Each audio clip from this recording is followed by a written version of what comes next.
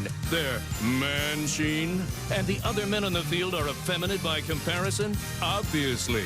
Matt Danowski is effeminate, and he swings the new Evolution 3 from Warrior. Visit the online home for all 89 NCAA championships at the all-new NCAA.com with its dynamic new look. Scores, stats, and highlights of all your favorite schools. And live streaming video for more than 60 NCAA championships across all 3 divisions. It's your front row seat for every big game. From football to field hockey, the men's Final Four to the women's Frozen Four. Get the in-depth coverage you need at NCAA.com, the place where champions play.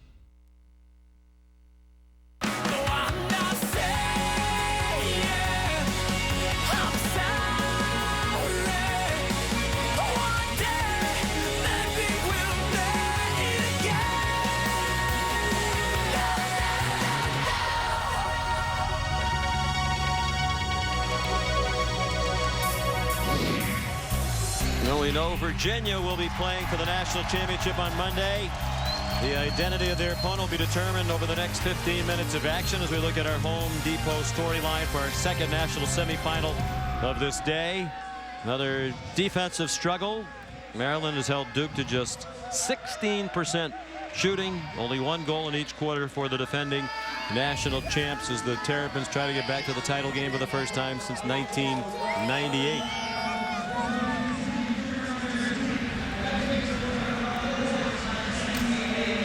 Tom Starsia, head coach at Virginia, still here. I wouldn't think he'd have to do a heck of a lot of scouting. He's going to be playing an ACC rival, and he knows very well, regardless of the winner of this one.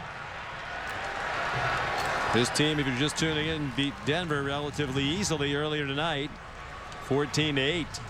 Never trailed in the game, led by as many as 10. He's rooting for 5 overtime. Yes. Okay, guys. Middle of sticks. Wait Maybe for the whistle. lightning delay that you've been predicting for several days now. Well, I got to hire you as an ESPN staff meteorologist. No, not tonight.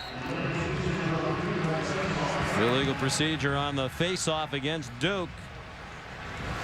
And face-offs always important, but really critical now in this low possession game. The attendance here tonight, 45,039.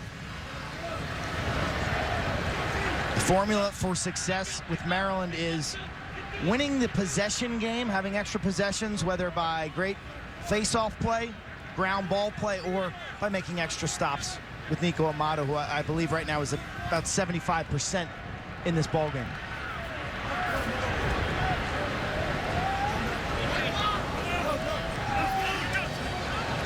Drew Snyder for Maryland sends it back. Good chance by Jake Bernhardt.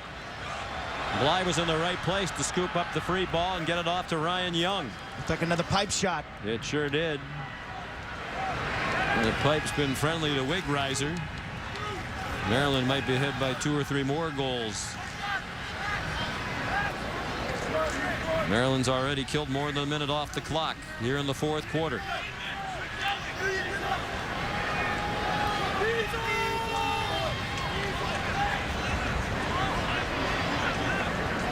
Here's Drew Snyder again, just 160 pounds. Coach Tillman says he's not very big, but he is very skilled.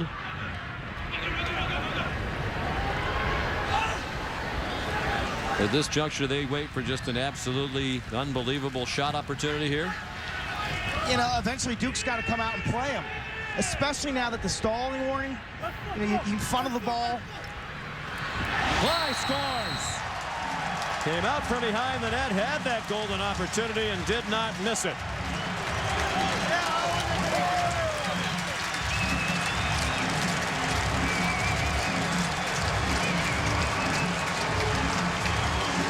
Eighth goal of his sophomore season for Owen Bly, who scored twice in their first round NCAA tournament win over North Carolina. He's been snake bit all night. Couple close misses, gets top side, and wraps that one near post, really over the head of Wigreiser. From the inside as a goaltender, you cannot let that attackman beat you to the punch. You've got to take away high and force the low shot. No contact, guys. Another big face-off here. Maryland's won 9 of the 13. It's Holmes and DeLuca. You can watch the entire game from this Skycam view. You go to ESPN3.com. Holmes wins another. What a weapon he is. Couldn't hang on to it, however. Fighting like heck to get it back. Finally, Tom Montelli able to scoop it up for Duke. They have a lot to do, and they need to do it quickly with less than 13 minutes to go, down by 4.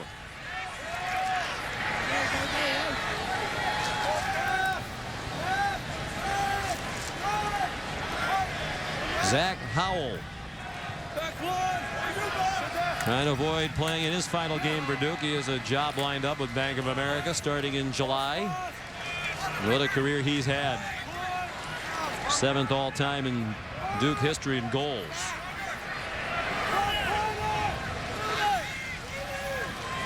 Needs to be a little more sense of urgency from Duke on offense here. No question about that. Look out there. Like they're out for a little stroll in the park. Here's Jordan Wolf, the freshman. Tried to spin away from Brett Schmidt. He's one of the few guys who does look like he might be able to create something with his speed for Duke. Exactly, especially when he's moving north-south. One move and go. Tremendous 3-yard acceleration from Wolf. Just still learning how to play the college game as a freshman. Things come awful easy to some at the high school level, and they can get some bad habits. Justin Turry trying to muscle his way out in front. And here's Dan Burns. Coach Tillman said we are a different team when he's out there. He missed 7 games with a back injury. Hurt himself in a shooting drill on a cold day. Took him a long time to figure it out and treat it. Owen Bly again. A running shot just wide from Joe Cummings.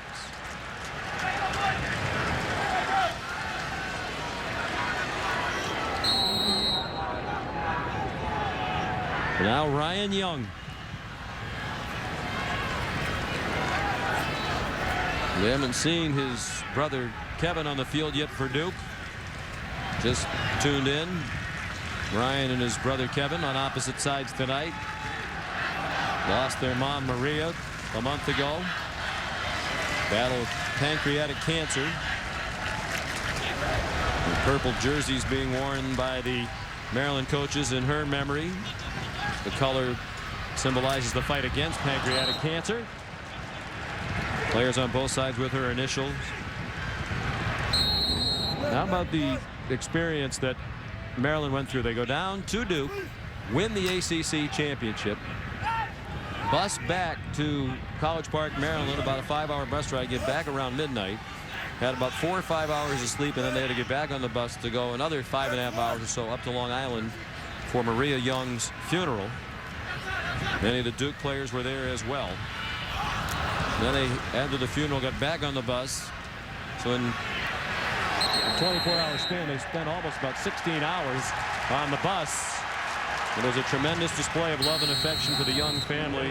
Ryan Young said his family was really blown away when they looked out and saw about half of the church was filled with Maryland players and alumni, fans, supporters. 4-second violation on Wigreiser. When the goalie makes a save in the crease, he's got a slow 4 count to get rid of the ball or step out of the crease. So you got to give Maryland's 2 attackmen who are getting in his face a lot of credit. At this juncture, Duke cannot afford to turn it over. His original possession started at the 11:30 mark, so it's right now about a 2-minute possession already. Ryan Young and his brother Kevin, by the way, are very close, but Ryan said we don't talk much the week when we play each other.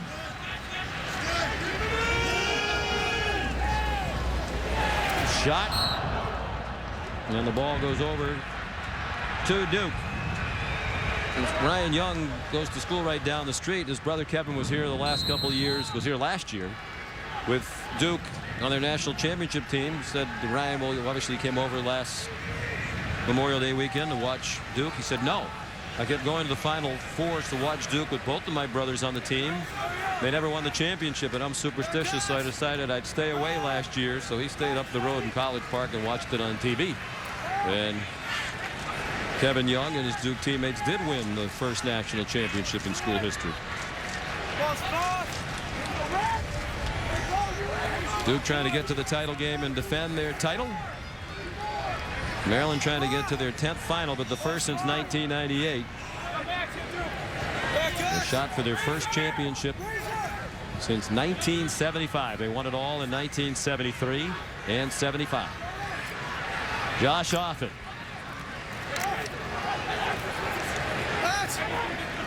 Jordan Wolf stumbled a little bit as he tried to make a move. Brett Schmidt there now for Maryland. Schmidt's terrific. He sure is. Sticking the gloves. Walsh. Another post for Walsh. He's got 2 of those. Ryder Bolander able to run it down, and now it's Brett Schmidt. Schmidt is also a terrific student. Just graduated with a degree in finance, 3.7 GPA. Both of these programs have better than a 90% graduation rate. The national graduation rate for men's Division I lacrosse is 88%. Well, the national average for all student athletes at the D1 level is 72%. So there are a lot of high achievers academically in the sport of lacrosse. Midway through the 4th quarter now. Kevin Cooper had an opening, elected to kill some more time with the 4-goal lead. Yeah, the yellow light is on right now for this Maryland offense. Go with caution. Or slow with caution. And here's the stall warning now. The impetus is on the defense. Duke's got to send some early double teams. They got to get out and pressure the ball. And a goal by Joe Cummings.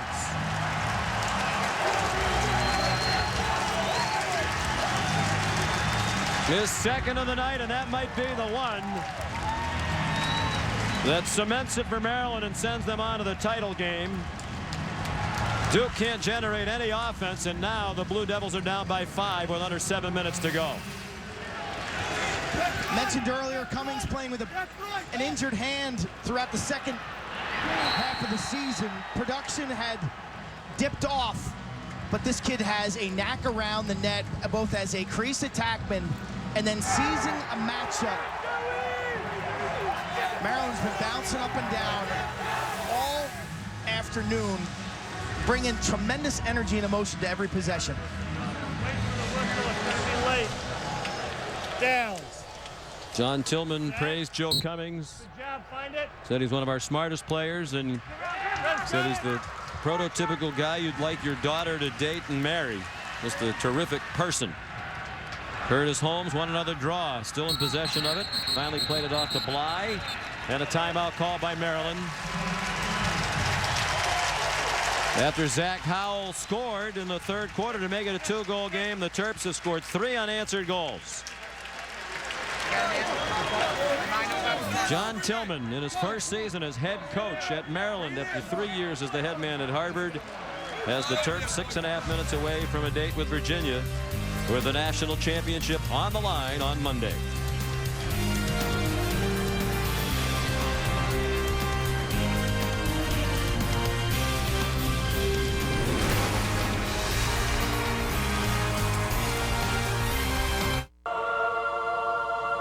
Some men are men among boys from birth. Is this phenomenon due to superior genetics? Maybe. Can adding superior equipment to the equation help them become part man, part machine?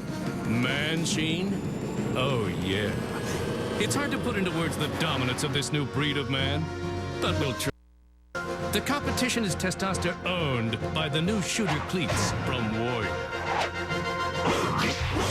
This is the greatest spectacle in racing, and at 230 miles an hour, it's not that anything can happen, it's that anything will happen.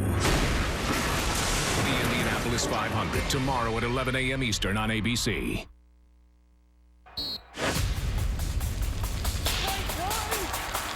Clean win by Costabile.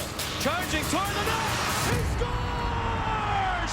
It is a storybook ending for the Duke Seniors with their first national championship in school history.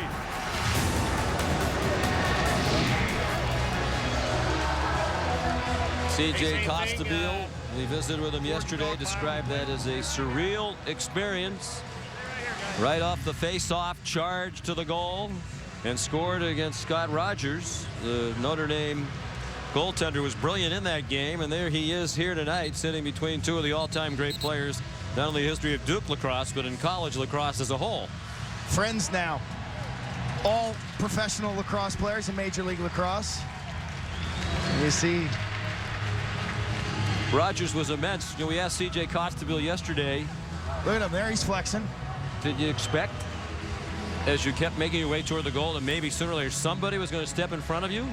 They said, well, you know, here I am, not a goal scorer. We had so many prolific offensive players. It was only natural Notre Dame would think eventually I'm going to give it to Quinzani or Crotty or one of those other guys. Costabile did an amazing job on that play.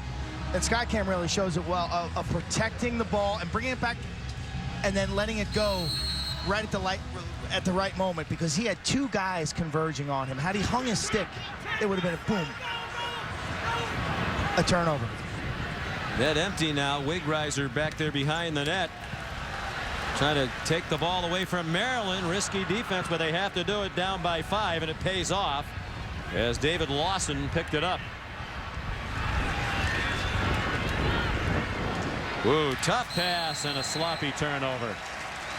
Montelli fired it behind Terrence Molinari. Well, that's a killer for Duke. The NCAA Softball Super Regionals continue tomorrow at 1 on ESPN at 3:30 Eastern on ESPNU. The winners one step closer to the Women's College World Series.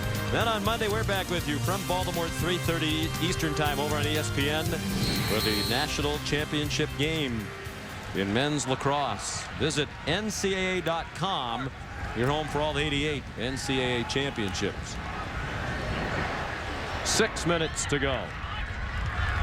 Terps are killing as much clock as they can here now. You want to have your right personnel, good wheels, good handle, but guys who can get back and play some defense if needed. And field balance is so important here. Turnovers are okay, they're going to happen, but you want to turn the ball over deep in the zone, behind the goal, and always keep a midi up top to take away transition. We talked in the first game when Virginia built the big lead about Dom Starsia getting some of his key players off the field for rest with a short turnaround time to Monday's final, when the temperatures expected to be in the mid to high 90s with high humidity. And Coach Tillman's doing the same thing here. John is Fran Gormley, a senior attackman, on the field, what we believe is the first time tonight. Scott LaRue. Stall warning in effect now.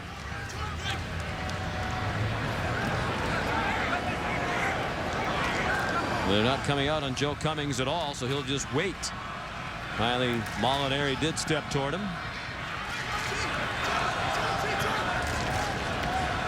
Whoops. Cummings lost it as he was double teamed. Can Duke clear effectively this time? Yes, they can. It's Costabile. Shades of a year ago, charging toward the net.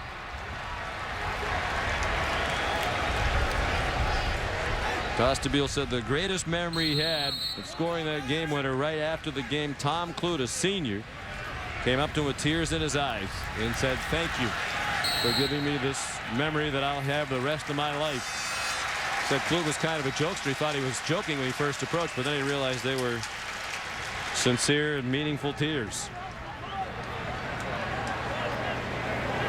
Let's send you down to Eamon McEnany. Well, Sean, after that last turnover by Ryan Young, he came off the field and got looked at by the training staff. It looks like just a cramp, but he's cramping up right now, so that's why they're going to the backup attackman for Maryland. Missed a lot of practice time this spring making that trip after Maryland games. Nearly a goal on an empty net shot, but... Did you like that try by Maryland? Yeah, you got a backup there. Look. Mm-hmm. But Ryan was missing all sorts of practice middle of the year, especially in late March and April, visiting his mom. And getting home whenever he could. There are 3 boys. They're all away from home. Ryan told us yesterday, really the hero for his family has been his uncle, Joe Lombardi, Maria Young's brother. Sort of taken over, looking after the 3 young boys.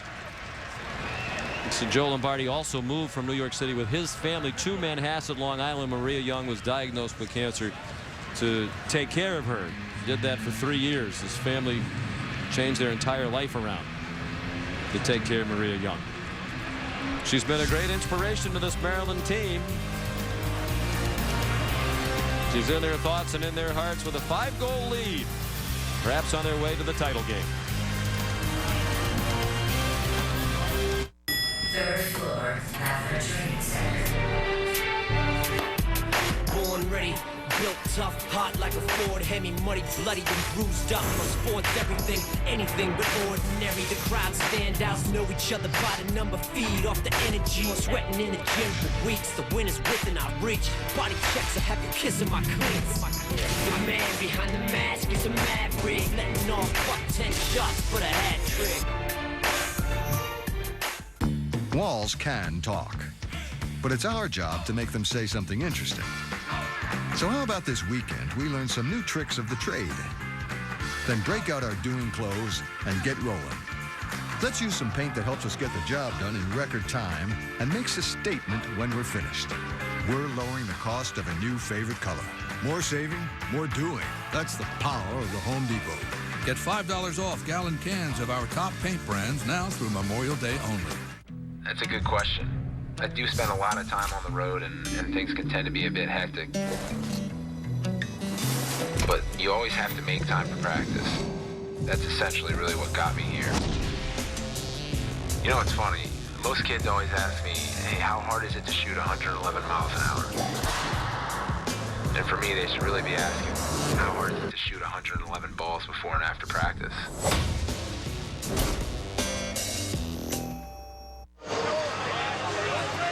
Sean McDonough, Quint Kesnick, and Eamon McEnany back in Baltimore.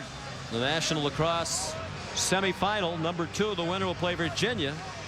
And it's looking like it'll be a Maryland-Virginia final as Duke can somehow find a way to break through this tenacious Maryland defense in the final 4-10 and do it over and over and over again. What a tremendous job John Tillman has done at age 41. 3 years the head coach at Harvard before he came to Maryland 10 months ago. Longtime Navy assistant, led the Middies to a national title game back in 2004. And in all season long, he said, you know, we've got to learn with being comfortable, being uncomfortable.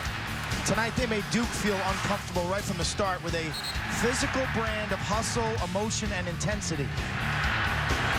I gathered that quote from Tom Thibodeau, the Chicago Bulls coach. He said in the playoffs you have to be comfortable being uncomfortable. He knew his team would be nervous coming into this environment tonight for the first time in front of their home fans. But they've been the much more comfortable looking team all night long. Ryan Young with that net empty. Missed the net.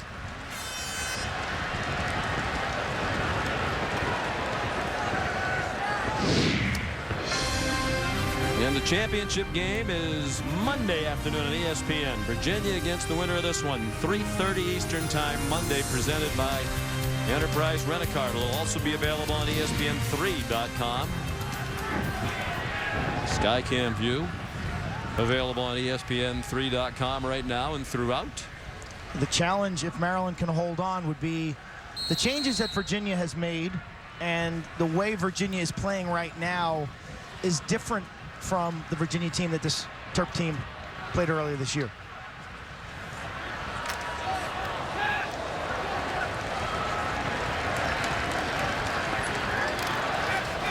Wigreiser trying to scamper back into the net again. Tom Montelli in pursuit. Has it with the pole. Gets double teamed. Finally gets knocked down. And Owen Bly has it back. Now he got rattled by David Lawson. Look Nifty at this. maneuvering by Bernhardt. Now down low, a great chance, and Catalino finishes. And probably finishes off Duke in the process. Hat trick for Grant Catalino.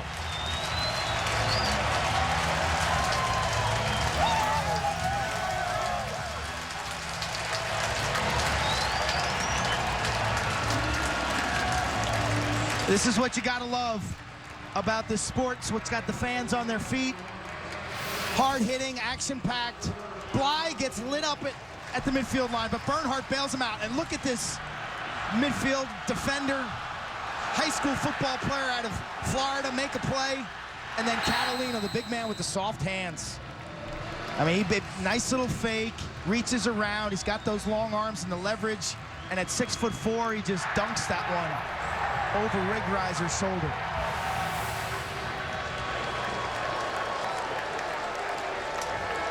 So Catalino had a hat trick against Duke in the ACC championship game on April 24th, and a month later he has another hat trick in the national semifinals.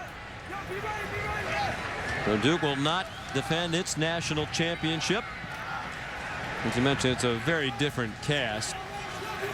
Their season's going to end at 14-6. It's a Duke team with a bright future. Most of the parts come back.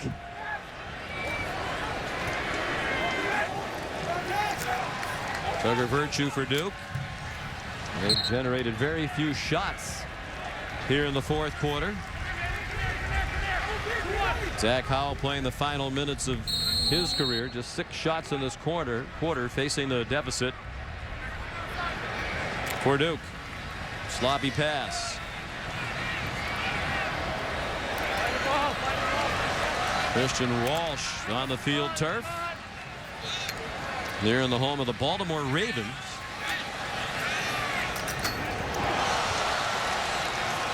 Long shot by Howell. Amato held his ground again. We mentioned the Ravens. The weekend started for these teams Thursday night with the welcoming dinner. All 4 teams were there, and the featured speaker was John Harbaugh. How'd he do? He was awesome. He got rave reviews. We spoke yesterday with some of the Duke players. They said no disrespect to the other speakers, but we've been to the Final Four 4 years in a row, and Coach Harbaugh was the best speaker that we've heard. What a terrific job he's done in this city. 3 years with the Ravens, 3 playoff appearances. John Harbaugh's here. His 9-year-old daughter Allison is another one of those youngsters around the country caught up in lacrosse, and she plays. It's good to know if he can't beat the Steelers, he always can go into public speaking. I thought you were from here. You're not a Raven fan. Christian Walsh with the goal. Much too little too late for Duke. John Danowski happy that his team is going to battle all the way to the finish. 21st goal of the season for the freshman. A big reason why the future is bright for Duke. Christian Walsh. The pair of freshmen, Wolf, Turry, kick down low. Walsh, nice looking jump shot while running away from the goal. Almost impossible for the defender to get to his hands and disrupt that shot.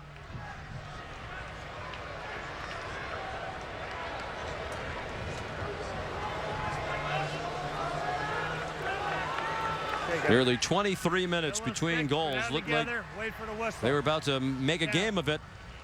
And Zach Howell scored to make it 5-3, Maryland. He scored the first goal of the second half for Duke. Did Howell. That was a long time ago. Maryland 2 minutes away from appearing in the national championship game for the first time since 1998.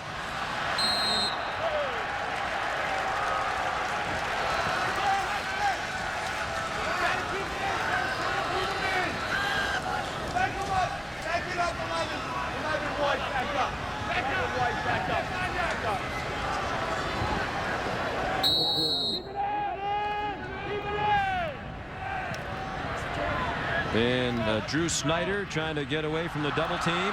Wigreiser's out in the net again. Snyder's shot bounced away. Wigreiser stepped back into the cage.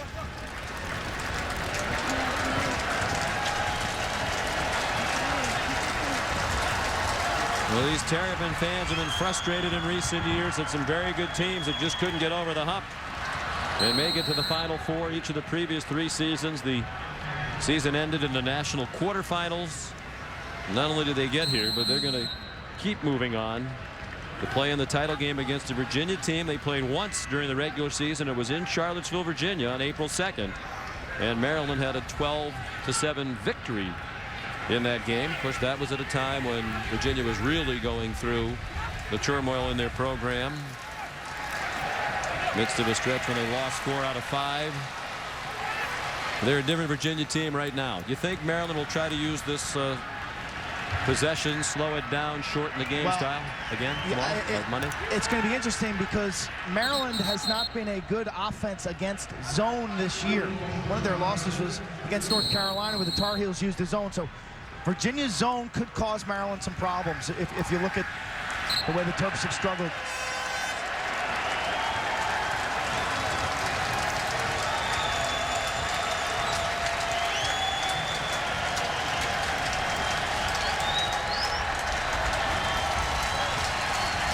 The great equalizer could be the 45,000 fans here clad in red. Because when you're tired on Monday, it's going to mean something. The home court advantage certainly is meaningful. Last time they made it to the final was '98. They lost to Princeton in the national championship game. Maryland was in back-to-back national finals in '97 and '98. Lost to Princeton both years. Played for the title in '95 and lost to Syracuse. Played for the title in '79 and lost to Johns Hopkins.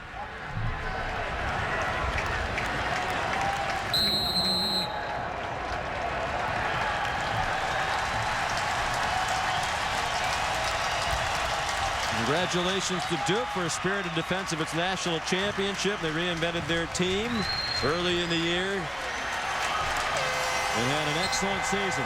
But it's Maryland's night.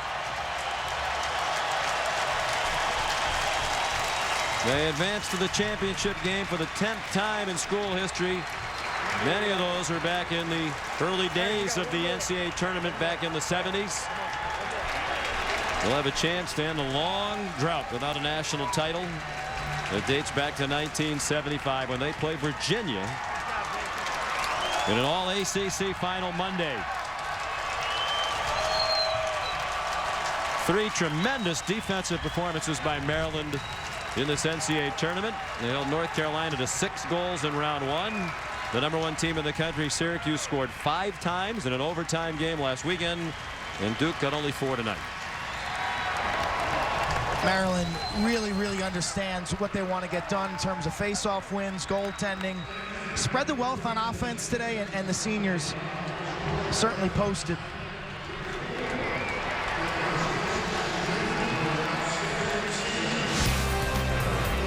They don't give up many shots, and when they do, more often than not, the redshirt freshman Nico Amato is equal to the task.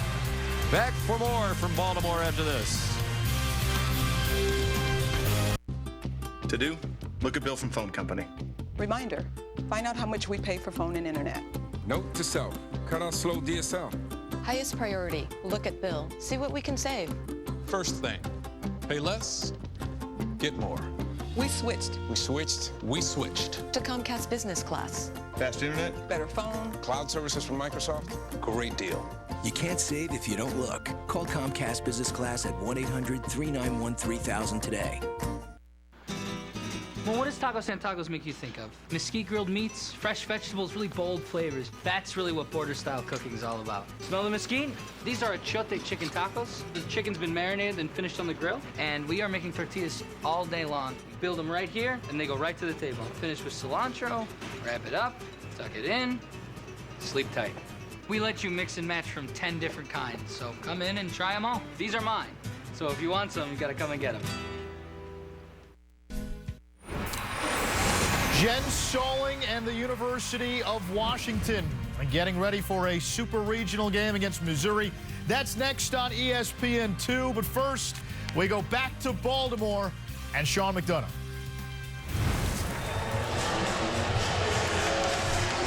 All right, thank you very much, Anish.